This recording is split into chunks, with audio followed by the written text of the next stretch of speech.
American tennis legend, and I mean legend, Martina Navratilova. She's facing blowback after the 18-time Grand Slam winner, an amazing player, told the New York Times, quote, "If I faced the male equivalent of Leah in tennis, that's biology, I would have no shot, and I would have been livid." Leah Thomas is a 24-year-old man turned transgender, so we already know this is going nowhere logically. Leah Thomas was a mediocre swimmer at best and placed in the 500th place, which is obviously shit. So in comparison to his peers, he was not by any means unique. Meanwhile, at the same time, the other athletes in the female division were unique, such as Riley Gaines, a 12-time All-American swimmer. Definitely better when put in the mirror of which at the time Lil Will Thomas rendered. What do you think is the biggest misconception people have about you, specifically? The biggest misconception, I think, is the reason why I transitioned, where people will say, oh, she just transitioned so she would have an advantage, so she could win. I transitioned to be happy. But we see this all the time, a man getting dominated in his own sub and getting put into the level below, which is sometimes in today's political world the woman's division. Newsom goes for the takedown, Fallon Fox escape, they're both back up on their feet. Good throws and reversals by both fighters. These girls are getting right into it.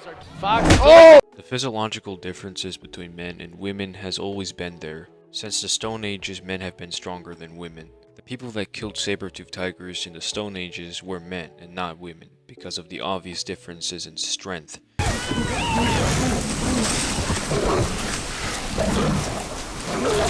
And to respectfully say our ancestors are now vastly retarded in comparison to the current form of humans.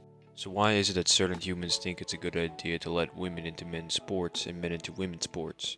Well, you see, although we have become the most superior we have ever been when it comes down to intelligence, we have also become more sentient, and with there still being disorders that lay within humanity still, and also bad nurturing, we have only become more sensitive and prudent to our emotions. Thus bad choices like the enlistment of Leah Thomas are made, purely because of how soft humanity is. It was written in the Declaration of Independence by Thomas Jefferson and ratified by the rest of the committee that no law should ever be changed because of light and transcendent reasons.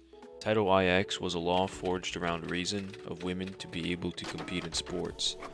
Now that law was changed in transcendent reasons, with the Equality Act of course.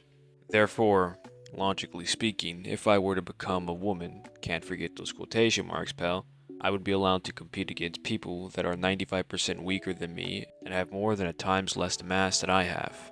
In some sense, I would be openly degrading myself and competing against weaker people. So why would I ever do that? Well, you see, I would actually do this if I was a narcissistic they-them/athlete with no respect or morals. So what does this all say about Leah Thomas? Well, it says multiple things, but most significant and curbs him into a ball. Well, Leah Thomas was an average swimmer, and now all of a sudden he's the best female swimmer. But what kind of ground does that hold? Because no matter what kind of legislation you make or fabricate, Leah Thomas will forever and consistently remain a man. Leah Thomas about a year ago now beat every single female swimmer in a freestyle swim-off and got away with it, with no repercussions at all. A great entry of this man's narcissistic behavior stems from a moment in which he ties Riley Gaines in a race. This race was not a very significant race, but still yielded a trophy for the victor. And since there was no actual winner, the trophy was given to Leah Thomas. Outright looking at me as if it didn't matter and telling me that Leah got the trophy.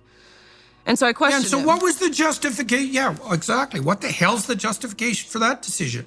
I questioned him. At minimum, you'd expect a coin toss or Absolutely. something like that to randomize it. So what the hell's going on there exactly? And I asked exactly that. I said, why? I understand we tied. I understand there's one trophy, but why are you adamant on Thomas having this trophy? And he was not prepared to answer this. They hadn't been questioned. And when I say they, I mean the NCAA. They hadn't been questioned for anything they had done thus far. So he kind of stumbled on his words and said, oh, well, we're just doing this in chronological order. To which I pressed back again. Okay, I said, what are you being chronological about? Because we tied. And if you're referring to our names, I'm certain that G comes before T. So what are you being chronological about? To which he didn't have an answer. And he says back, well, Leah has to have the trophy for photos. You can pose with this one, but you'll have to give it back. And you go home empty-handed, and Leah takes the trophy home. Obviously, a coin flip never took place. And instead of Leia being a thoughtful man, he takes the trophy and takes pictures with it, acting as if he actually won it fairly and did not just tie Riley a couple of minutes ago. Leia Thomas has banked up so much controversy that Caitlyn Jenner himself has now responded to him and stated that it is a completely and utterly unfairity that he is competing with females despite being a man. Now, although I disagree with some points, everything else he states is completely and utterly logical and within the reason of sense.